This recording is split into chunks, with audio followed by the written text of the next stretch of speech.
The broadcast is now starting. All attendees are in listen-only mode. Good afternoon, everyone, and welcome to Nova's presentation, Plan Design Features to Consider for 2025 with Jonathan Cruz and Amber Stahl. Before we get started, I'd like to point out the panel on the top right-hand corner of your computer screen. You will see a drop-down section for chat. This is where you're going to enter in any questions that you may have for Jonathan and Amber. Feel free to submit your questions at any time, but please do keep in mind that the Q&A portion will be held at the end. If time runs out and you still have questions, you can submit them to our email address, webinars@nova401k.com. Right below chat, you will see a handouts dropdown. Here you will be able to download today's material. If you are unable to view or click on the handout, you can go ahead and send us an email and we can provide you that PDF. If you are with us today to earn continued education credits, please be sure to stay until the end to fill out our pop-up survey. This will allow us to track your time and participation. Certificates will be sent out within a week for those who have met the time requirements. To view any webinars you may have missed and the recording of this session, you can follow us on our YouTube channel, which is Nova 401k Associates, or you can visit our website, which is www.nova401k.com/webinars. Thank you so much for joining us today. I would now like to introduce from Nova's East Coast team, Senior Account Managers, Jonathan Cruz and Amber Stahl. Thank you, Yvette, and welcome. Good afternoon, everyone. Again, my name is John Cruz. I am a Senior Account Manager here with Nova, and I'm happy to be joining you all today so we can discuss some plan design considerations for 2025. So before we jump into everything, just a little disclaimer here. The information in this presentation is general in nature and not intended to be a substitute for legal or tax advice. Please consult a qualified professional such as an attorney or accountant if you do find yourself in need of any legal or tax advice. As Yvette mentioned, if you're in need of any credit for this webinar, here's information to that end, Nova's provider number and instructions to get that credit. On the agenda today, why consider changes? Why should any plan sponsor consider making a change to their retirement plan? We are going to cover the current 2024 limits. We will also discuss various plan design considerations for plan sponsors. We will go over the plan amendment requirements and the plan amendment process. And lastly, towards the end of the webinar today, we will allot some time for questions. Certainly, if you have any notes or questions, as we go through the slides, please be sure to jot them down. And at the end of the webinar, we will set aside time to go over any questions that you do have. Learning objectives. So what do we hope to achieve and learn today? So like I said, we're going to be discussing reasons why certain changes in a qualified plan should be considered. We'll go over various plan design considerations and where they may make sense for your respective qualified plan. And again, we'll go over the amendment process and timing for not just optional, but also required plan amendments. Why consider changes? Perhaps one of the most important reasons that a plan sponsor may want to consider making a change to their plan would be the ineffectiveness of the retirement plan. Acknowledging that you might have a low participation rate, employees just aren't interested or are not participating in the plan for whatever reason. This is a good indicator and a good reason for any plan sponsor to just take a look at their plan and see, perhaps analyze ways that they can make the plan more attractive to their employees to increase that participation rate. The current state of the economy and the market. We all live in a rather crazy world these days with a very volatile economy and market, and this can have a direct impact on the retirement services industry. So this is a reason just to always be concerned about, pay attention to, and might dictate that you might want to make a change to your plan. Changes in regulations. Most recently, we've had Secure Act and Secure Act 2.0, where there's been a multitude of different regulations and provisions that have been rolled out. Some have already become effective, others are down the pipeline, and will become effective in the future. But certainly just being in the know and being aware of regulations that might dictate you needing or wanting to make a change to your plan. Vendor system automations. So Nova serves and acts in capacity as the TPA, and by far and large, we handle a large majority of the administration that's involved for your retirement plan. But certainly we work with other vendors as well. For example, plan sponsors and plans, assets might be held at a record keeper, a trust company. And so in working with other entities and just the overall relationship, that of the entities that are involved in making the retirement plan work, it's important to just pay attention to those relationships, workflows, things that are changed over time. It may make sense, and you may find that a certain relationship you have with one of the vendors that you work with has changed and doesn't work for you or your company or the plan anymore. And so just being aware of that is a reason that you may want to consider making a change to your plan. Recruiting and retaining top talent. Whenever an employee is looking for employment or an employer is looking to hire anyone, part of what's so attractive to bringing someone on is the benefit package, and part of the benefit package is the retirement plan that you offer. And having an optimized plan, an attractive plan, is a good tool to not just recruit top talent, but retain top talent in your company. Lastly, employees requesting. Sometimes it may just be employees that are voicing opinions as to what they might want to see offered in their retirement plan. And it could be a simple conversation that you have with your account manager just to discuss the feasibility. Does it make sense? It may be at low cost or even no cost, and you can add a provision to your plan that might make it more attractive and have more employees utilizing the retirement plan. Okay, current 2024 limits. Just kind of want to touch on the 2024 limits here, talk about the amounts and where they're really relevant and impactful with regard to your plan. So for 2024, the employee deferral limit is $23,000 if you're under age 50, and $23,000 plus an additional $7,500 in catch-up if you're over age 50 and eligible to contribute on a catch-up basis. The compensation factor is $345,000 for 2024.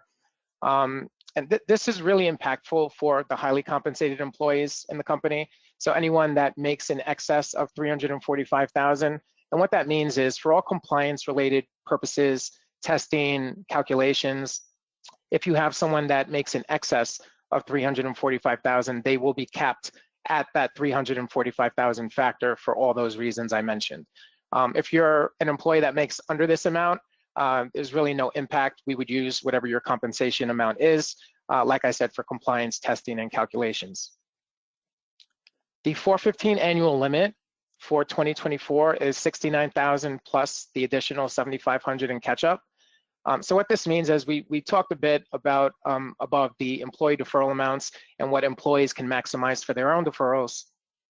The 415 annual limit of $69,000 or $69,000 plus catch-up, that also includes any employer-sponsored contribution. So if the employer offers a match, a non-elective contribution, a profit sharing, where the employee is able to not just contribute their own deferrals, but get close to that $69,000 or $69,000 plus catch-up with the employer-sponsored contributions as well.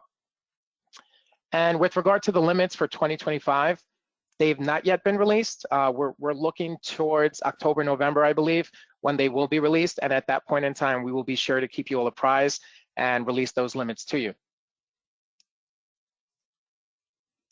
Okay, changing plan eligibility to increase participation. So I spoke a bit about a pivotal, important reason why a plan sponsor would want to entertain making a change to their plan, and that would be to increase participation. So one of the ways you can do that is by changing plan eligibility. Benefits to this is it enables your participants to save more and better for retirement. It helps in non-discrimination testing, and I'll get into a little bit more of that in the coming slides. And again, it could be very helpful in attracting potential employees and retaining current employees. One little cautionary thing here to mention is that whenever you do increase participation in the plan, the employer match and/or employer profit sharing costs that you may have within the plan as well, those costs may increase. So it's just always important to consider the overall benefit to the overall cost. Okay, testing method options. So again, I just wanted to get into a little bit about testing here as it kind of applies to everything we're talking about. So again, the conversation we started talking about a good reason to entertain making a change in the plan, drive participation rates up. So ADP and ACP testing are two compliance tests that plans are typically subjected to if you're a non-safe harbor plan. I'm going to speak more pointed at non-safe harbors now. We'll get into safe harbors in a bit. So the ADP test is the average deferral percentage test. It compares the rate of deferrals that the highly compensated participants make to the rate of the deferrals made by the non-highly compensated employees. Now, if you have a test failure here, most often that's corrected by issuing taxable refunds back to the HCEs.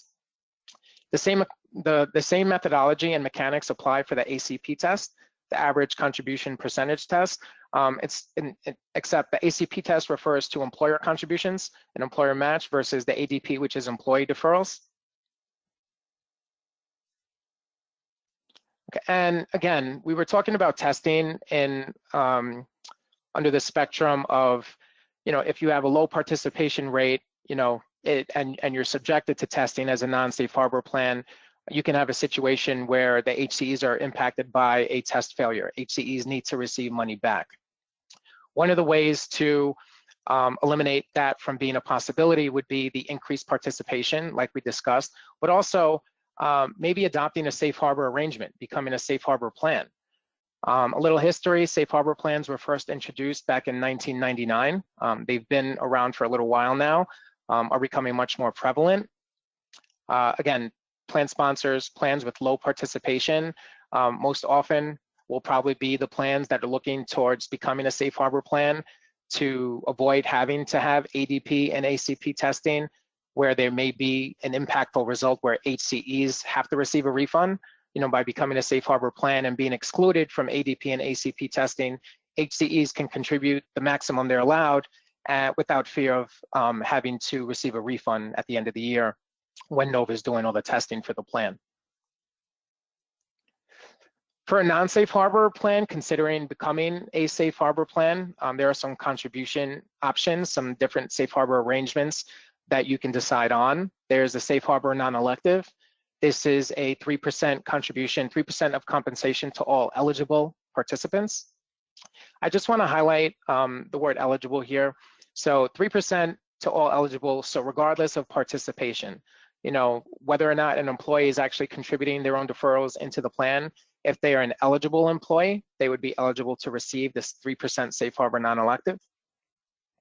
There's also some safe harbor matching contribution options. There's a basic match, which is a two-tiered match. The basic match is 100% of deferrals up to 3% of compensation, plus 50% of deferrals for contributions between 3 and 5%. So basically, if you're contributing at a rate of 5% or more, you ensure that you receive the max 4% match. The other option would be an enhanced match, which is a one-tier formula of 100% of deferrals up to 4% of compensation. Again, going over some of the benefits of the safe harbor plans. Again, it excludes you from ADP, ACP testing and avoids refunds at the end of the year for the HCEs. In addition to being excluded from ADP, ACP testing, it does also satisfy top-heavy requirements so long as no other employer contributions are made. And also, it may also satisfy contribution requirements for new comparability profit-sharing contributions as well. Safe harbor contributions are required employer contributions. There are no service or hour requirements for the allocation. Safe harbor contributions, once made, are fully vested contributions. Now, as far as transitioning from non-safe harbor to safe harbor, typically, especially in the past, mid-year amendments were not allowed. You could not become a safe harbor plan in the middle of the year. That's changed a bit now, where you can elect to have a safe harbor non-elective, and you could do that mid-year. Mid-year plan amendments are still restricted for safe harbor match contributions.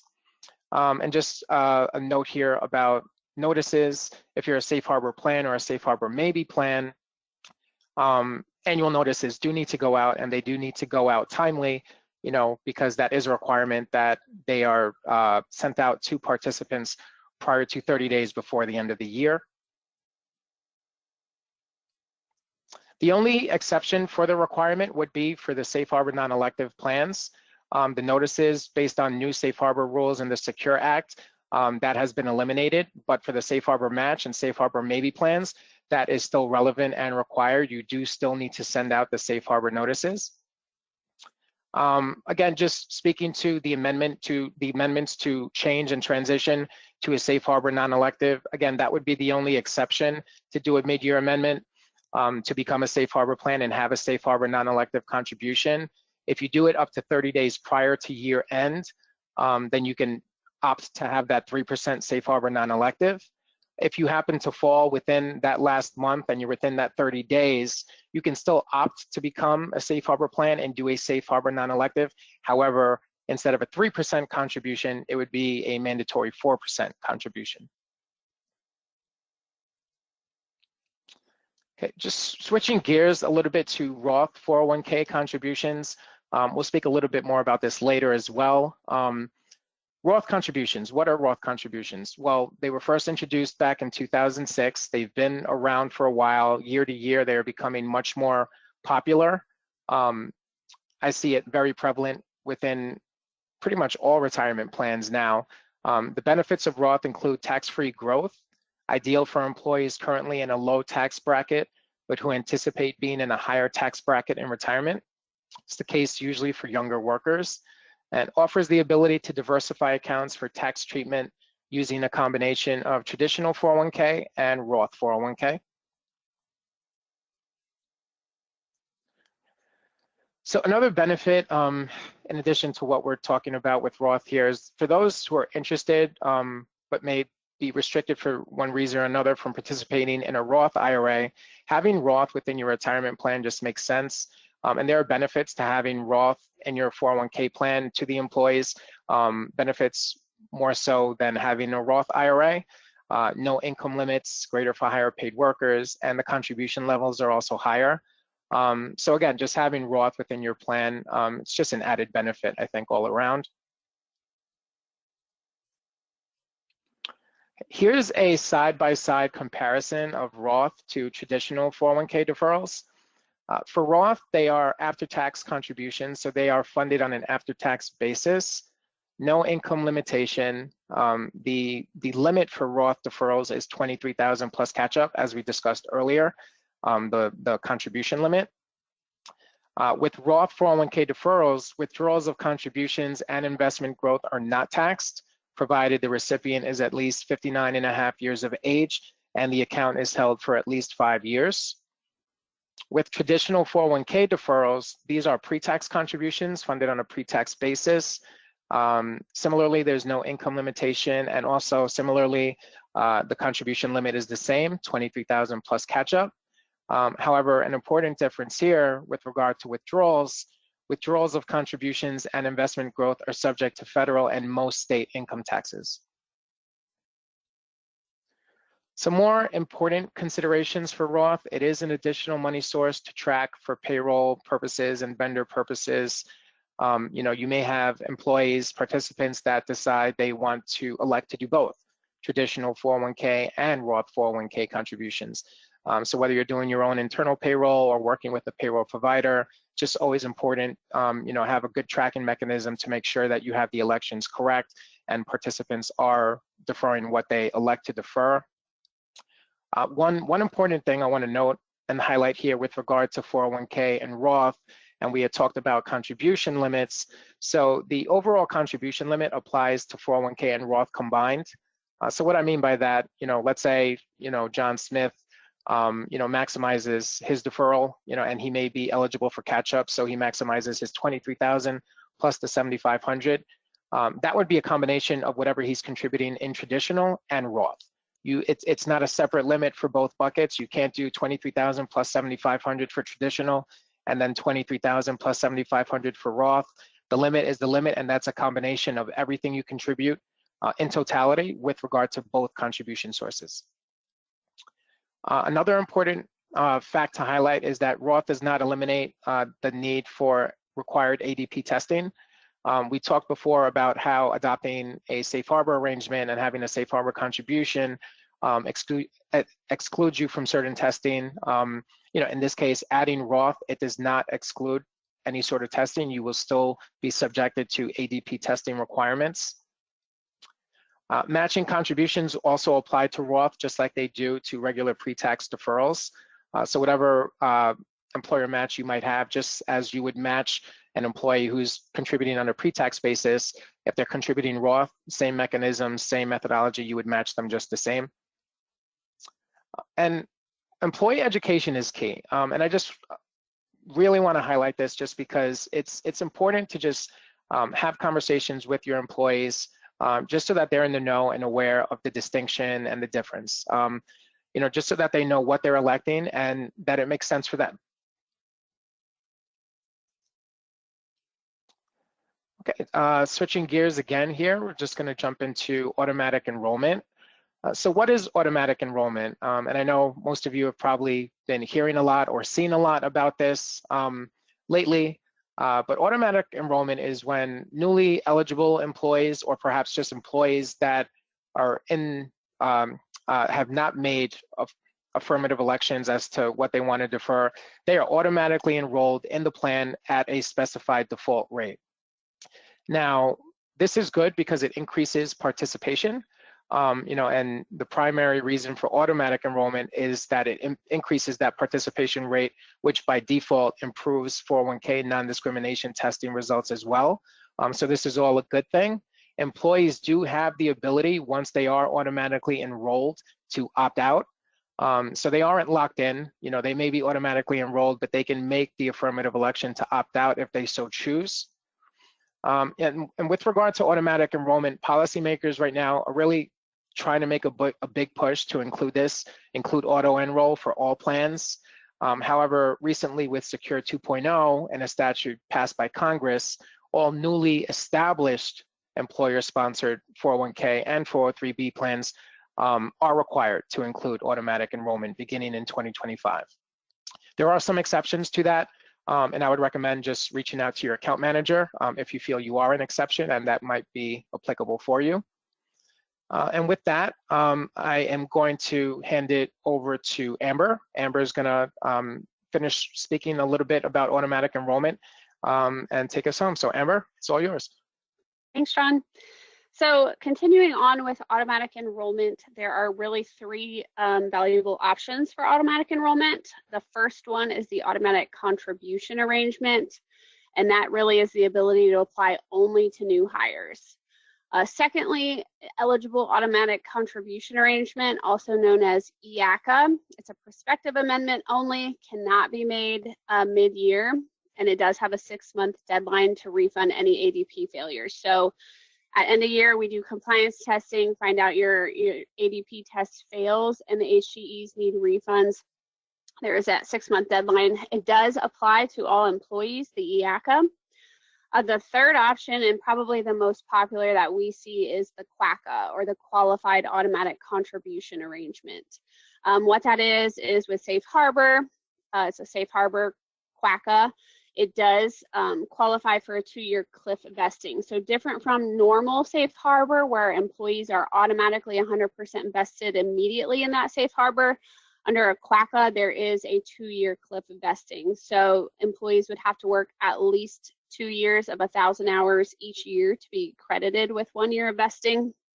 Once they hit that 2nd year, they would be fully vested in that QACA contribution. Auto escalation, though, is required with QACA unless your default enrollment rate is set at 6%. So that is something to keep in mind. So what are the benefits of automatic enrollment? John kind of touched on this. It does increase your participation from a non-highly paid group, improves your non-discrimination testing results. Hopefully you have more non-highly compensated folks participating in the plan, which can oftentimes help your compliance testing so that the HCEs don't have as big of a refund at year end when we do compliance work. On the flip side of that, with that benefit also does come increased matching contributions, right? So if you have more employees contributing, that employer burden of that matching contribution is typically going to be higher because you have more people putting money into the plan.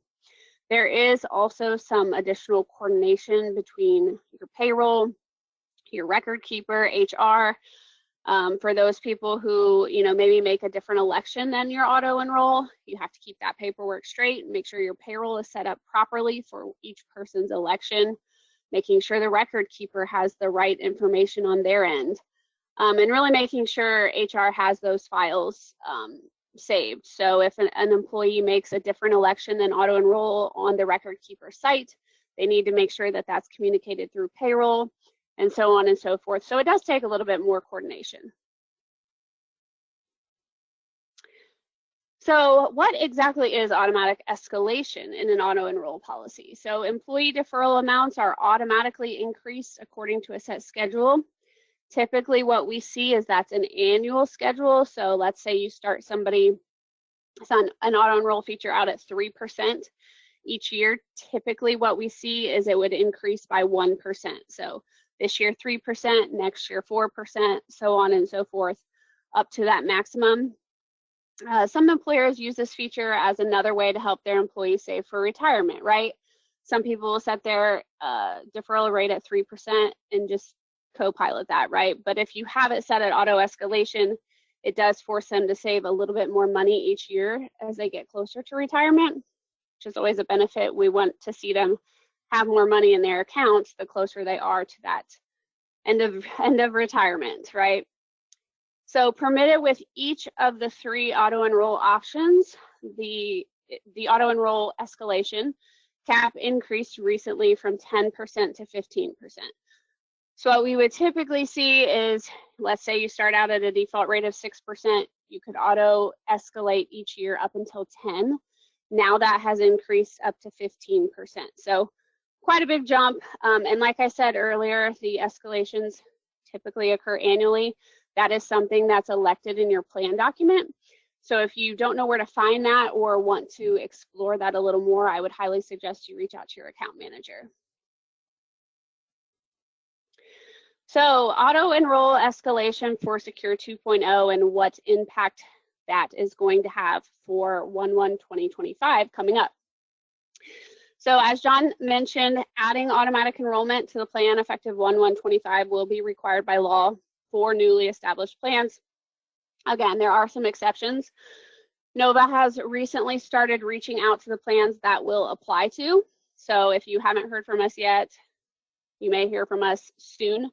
We're kind of compiling that list by record keeper so we can get the amendments done in batches. If you don't know, want to know if you're a part of the exception, have questions about it, again, reach out to your account manager. But what Secure 2.0 did enact for 1/1/25 is the auto enroll feature, Nova's default rate. So if you fall into this auto enroll requirement, Nova's default rate is going to be to set your auto enroll at 10%. So your default rate can range from 3 to 10%, but Nova has decided to start with a 10% default rate, and that is because by setting it at a 10% default rate, you can ignore the auto escalation, which can go up to 15. So a lot of employers it gets a little tricky with auto escalation, right? You have to keep track of that every year. If you have an auto escalation feature, who's on what rate, by having the default rate set at 10%, you avoid that auto escalation altogether. So from an administrative standpoint, it can be a little easier on your payroll, on your HR, to keep track of. And so that is why Nova has decided to set ours at 10%. Again, that's our default. That does not mean you have to stick with that. If you want it to be 3%, totally fine. Reach out to your account manager. We can get that changed.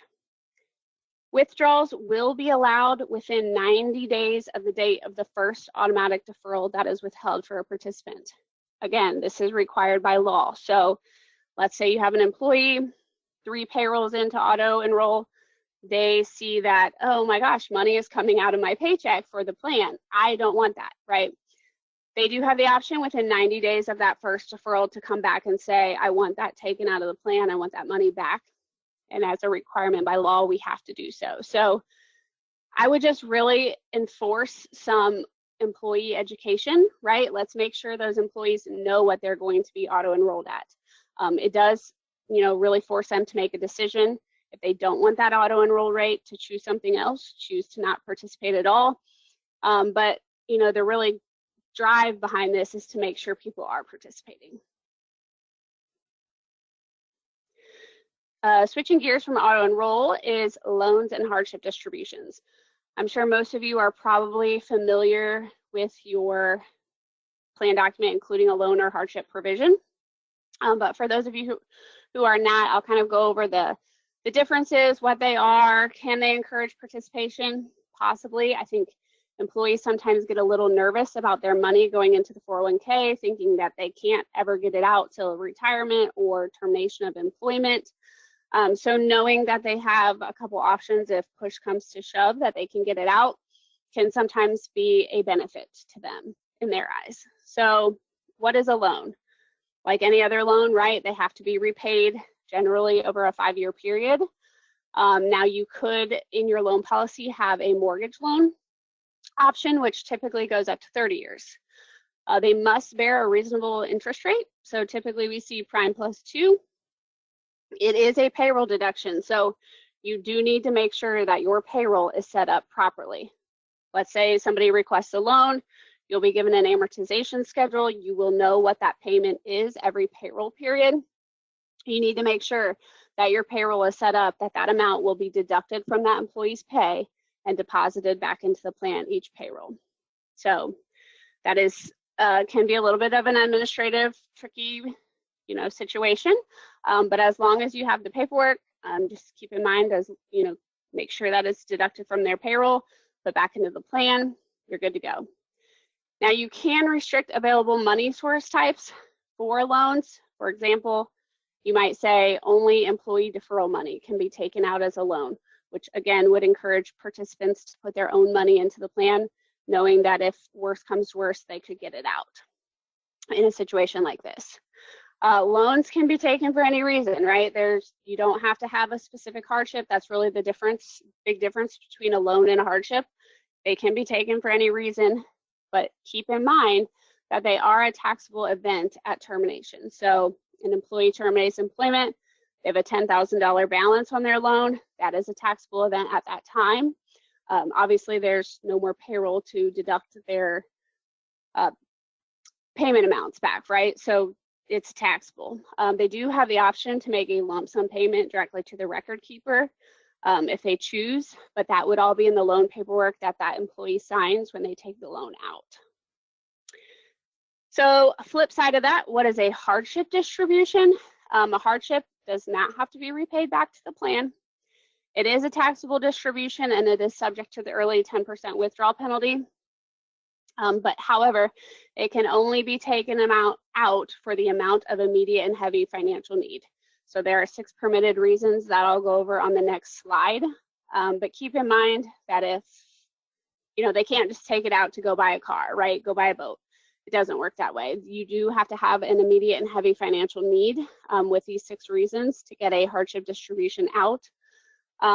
Same thing as loans, though, you can restrict available money source types. So you could say only 100% vested sources can be taken for a hardship, only deferral contributions.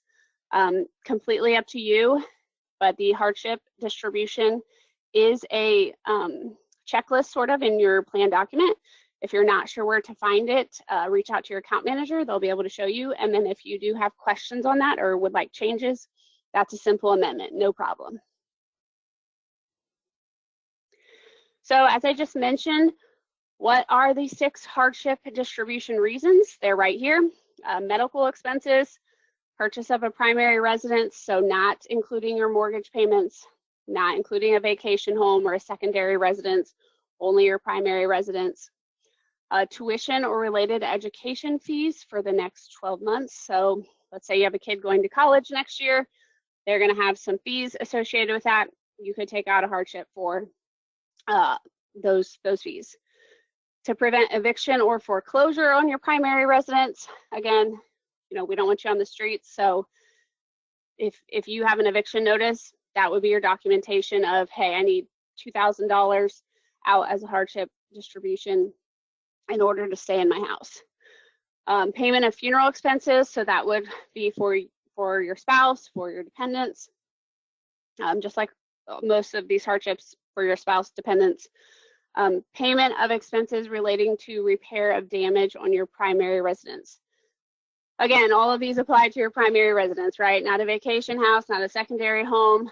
They must, however, be in a federally declared disaster area and qualify as deductible casualty expense before it's really considered a hardship for the repair or damage of your primary home.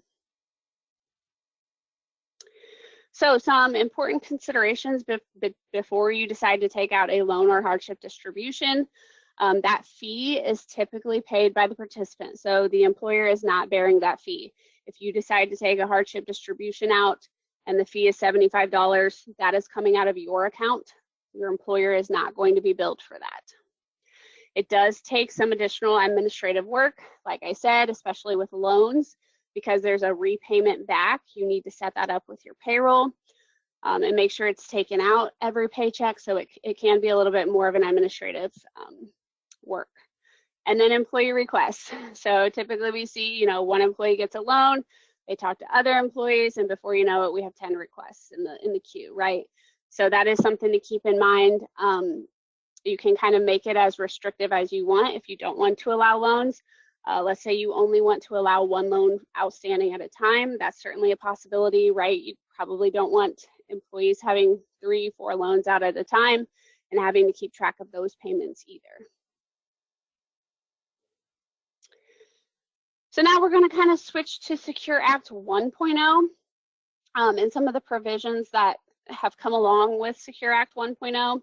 One of the newer ones is an optional in-service withdrawal, referred to as a baby distribution or a qualified birth and adoption distribution. So this can occur within 1 year after your birth or adoption, up to $5,000 per birth or adoption. So obviously if you have twins, that's $10,000, $5,000 for each child. It does require a plan amendment. So if this is something you think would be a benefit to your employees, it does require a plan amendment. So please make sure you reach out to your account manager to make that happen.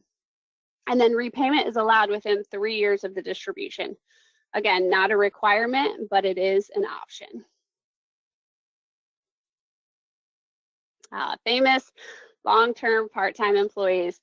I'm sure everybody has heard of this, also known as LTPT. So previously, part-time employees could be an excluded classification in your document, just like typically we see union employees are excluded, non-resident aliens are excluded. Part-time could be excluded as well. However, if an employee ever works at least 1,000 hours in a plan year, they must be offered the option to participate in the plan. I have a lot of clients that say, well, this person's part-time, they only work 20 hours a week.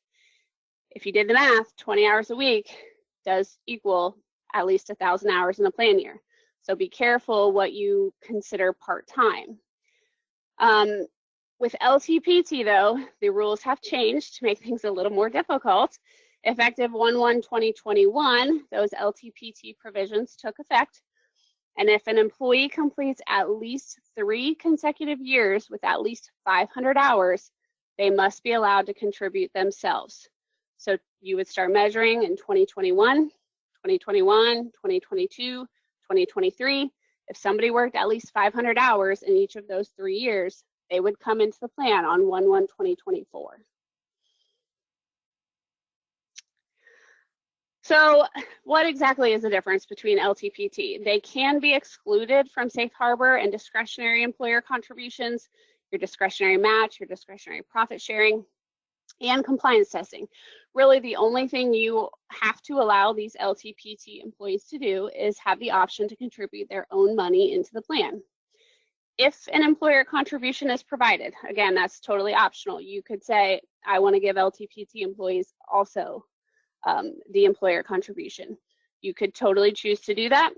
That contribution is subject to vesting, and the vesting for 1 year of service for an LTPT employee is 500 hours. Now, typically, like I said before, it is 1,000 hours for a normal employee, right?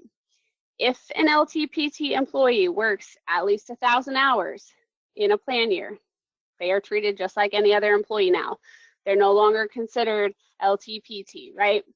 The only difference is, so at that point, once they become a regular employee, employer contributions are no longer optional, right? You have to give them the safe harbor, you have to give them profit sharing if you do that. The only difference is they are still subject to that 500 hours vesting rule. So even though they're considered a normal employee now, they still get grandfathered in at that 500-hour vesting rule for LTPT employees. To make things a little more tricky, effective 1/1/25, they are changing it. So no longer 3 years of 500 hours, it will now be 2 years of 500 hours each to make eligible employee contributions into the plan. So 1/1/25 coming up here, that will change. But for right now, it still is the 500 hours for 3 consecutive years. RMDs, lovely RMDs. Required beginning date for RMDs, required minimum distributions. The age increased to 73 back in 2023. And then coming up in 2033, as if you'll all remember that in 2033, the age is increasing to 75. So just something to keep in mind. It's 73 currently, it will increase to age 75 coming up in 2033. So what that means is active non-owner employees can still choose to defer getting a distribution out until termination of employment. But if you are an active, at least 5% owner in the plan, you are still required to take those RMDs. NOVA does that calculation for you. We send out a list every year that says, hey, based on our records, here's who we believe needs to take an RMD for the year, confirm their status, have they terminated, are they still employed, did the ownership change? And then once we have that, we do request those distributions. Okay, Secure Act 2.0 changes. So much coming down the pipeline on this. NOVA has not determined what our full list of defaults are going to be yet. I know we've had a lot of questions on that. There's still too many things up in the air, too much guidance still coming out. It's not until 2025, so we do have some time. But we've kind of reviewed most of the things so far and have determined, based on this list, what we feel our defaults will be, what we feel our defaults will not be. Again, we'll release that information later on in the year. But for right now, what are non-NOVA defaults, again, doesn't mean you can't have these provisions in your plan. You would just have to do an amendment to enable these rules. So Roth employer contributions, effective for the 2024 plan year, you can permit an employee to designate match or profit sharing contributions as Roth contributions now. Some record keepers can't even accommodate this at this time, so you would have to check with your record keeper if this is something that you want to enable in your plan. It's mainly a reason why it's not a NOVA default at this time. Same thing with student loan match program. So the thought behind this is that the younger workers, they still have student loan debt that they can't keep up with. So if they have those payments, they certainly can't afford to make deferral contributions into the plan. What this does is it permits employers to match student loan payments as if those payments were elective deferrals. So you do rely on an employee certification regarding the payment amount. Say somebody says, I have $250 loan payment every month, you would treat that as the deferral, and then the employer contribution would be treated as the match. Again, check with your record keeper if that's even permitted, but at this time, it's not going to be a NOVA default. So other Secure 2.0 changes, emergency savings contributions for 2024. Basically, it's a segregated Roth account. Contributions are matched just like regular deferrals are. There's a $2,500 total balance limit where distributions are allowed at any time. No distribution fees are charged to the participant on the first 4 withdrawals on the account. But what that means is the plan sponsor is assuming those distribution fees on these withdrawals. So if your employee takes those out, the employer will be billed for those distribution fees. Again, not a NOVA default.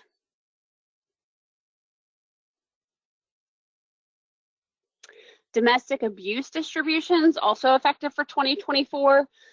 So a distribution can be taken within 1 year of abuse. The sponsor is solely relying on participant self-certification. So if you have an employee come to you and say that they were a victim of domestic abuse and they want to take out a distribution, that's really what this provision is. You can distribute lesser of $10,000 or 50% of their account balance. It can be repaid up to 3 years after withdrawal, not a requirement, and it is exempt from the 10% early withdrawal penalty. Not a NOVA default again. Emergency personal expense distributions are effective for the 2024 plan year. You can take one distribution per year up to $1,000.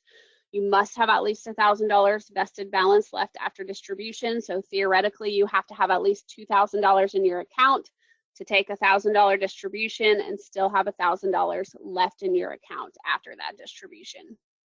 You cannot take another distribution for 3 years or until the original distribution amount is contributed back into the plan. So if you take out $1,000, you can't take another one for at least 3 years or until you contribute that $1,000 back into the plan. It can be repaid up to 3 years after withdrawal, not a requirement. Again, not a NOVA default. Qualified long-term care distributions effective for 2024. A participant can take the lesser of $2,500 or 10% of their vested account balance. Must be used to pay for certified long-term care insurance for the employee, spouse, or another family member. It's still exempt from the 10% early withdrawal penalty. And again, not a NOVA default. So what are NOVA defaults going to be? What are our best practices? What are we seeing that's coming down the pipeline that we feel should be in your plan? Already in effect for 2024 and already went out to our clients is hardship self-certification. So what that means is before you had to show documentation to your plan sponsor that you did truly qualify for one of those 6 hardship reasons. The documentation had an amount on there, let's say it was $3,000, even though your account balance, you could take up to $7,000. If that documentation only showed 3, that's all you were allowed to take. With self-certification, there is no more documentation. You are relying on the employee's certification that the distribution is on an account of an eligible hardship emergency, one of those 6 reasons I went over, and not in excess of an amount needed. And there's no other means to satisfy getting that money out. So again, unless you opted out of that when NOVA sent our provisions out, your plan does now allow for self-certification of hardships. Cash outs. So what this means is if a terminated employee had a $5,000 balance or less in the plan, once per year, NOVA would do a force out sweep of those accounts. That limit has increased to $7,000. So what that means is typically once 5,500 season is over, we have all the compliance work done. We review who in your plan has terminated and has a balance less than $7,000. We will send you a list of those participants and we will say, review this list, make sure none of these people have been rehired. And then at that point, we do a force out. Again, we only do it once per year. So if you wanted it done, a couple times per year, that's fine. We do charge for that, but once per year is included. So the plan amendment process, what does this look like? So typically we would say to contact your account manager no later than October 1st to ensure sufficient time to prepare any illustrations or amendments. At this time, I would say that's kind of a loose deadline, but really if your plan is going to be safe harbor for the upcoming year, notices have to go out by December 1st. So we would typically say, make sure by October 1st, we have enough time to prepare those files, you to get it signed, you to get employee notification out to those participants that you are changing something. Consult with your account manager to ensure desired changes meet your goals. Maybe you've had an ownership change. Maybe you have a younger demographic workforce now. Maybe you went through a turnover process. Maybe you're looking for ways to get more employees to contribute into your plan. These are all things you should consult with your account manager on. Make sure that this plan is meeting your goals, right? You do want it to work to the best of its ability. We aren't mind readers. We have no idea what's going on in your company. But if you want some changes, discuss with your account manager. They'll be able to tell you what changes they think would be beneficial in your plan to make sure that it's working for you. So additional webinars, NOVA's website has all of our webinars that are upcoming that you can register for. We also have a YouTube channel, so the link is right there. If you have a question about something, chances are we've already done a webinar on it, and it's probably out on our YouTube channel. So I would suggest searching for that to see, you know, if there's something out there that would be a great resource. If not, reach out to your account manager. They'll be more than happy to assist you. So a reminder on CPA credit, complete the evaluation survey. It'll be sent to you from GoToWebinar's email, and then you'll receive that certification via email within 1 week.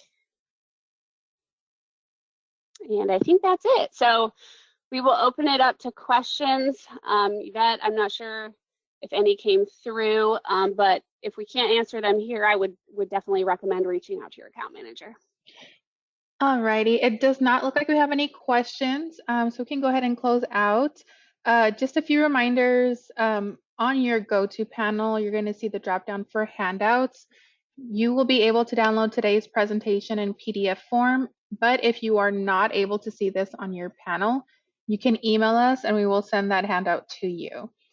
For CE credit, as Amber mentioned, you will be filling out the pop-up survey once the session ends, and we will be sending the certificate within a week to those who qualified. For any other questions, you can email us at webinars@nova401k.com. To view any webinars you may have missed, just as Amber mentioned, the recording of this session, you can follow us on our YouTube channel, or you can visit our website, which is www.nova401k.com/webinars. Well, thank you so much, Jonathan and Amber, for sharing your time and knowledge today with us. We really appreciate it. And thanks again to everybody for joining us. Have a great day.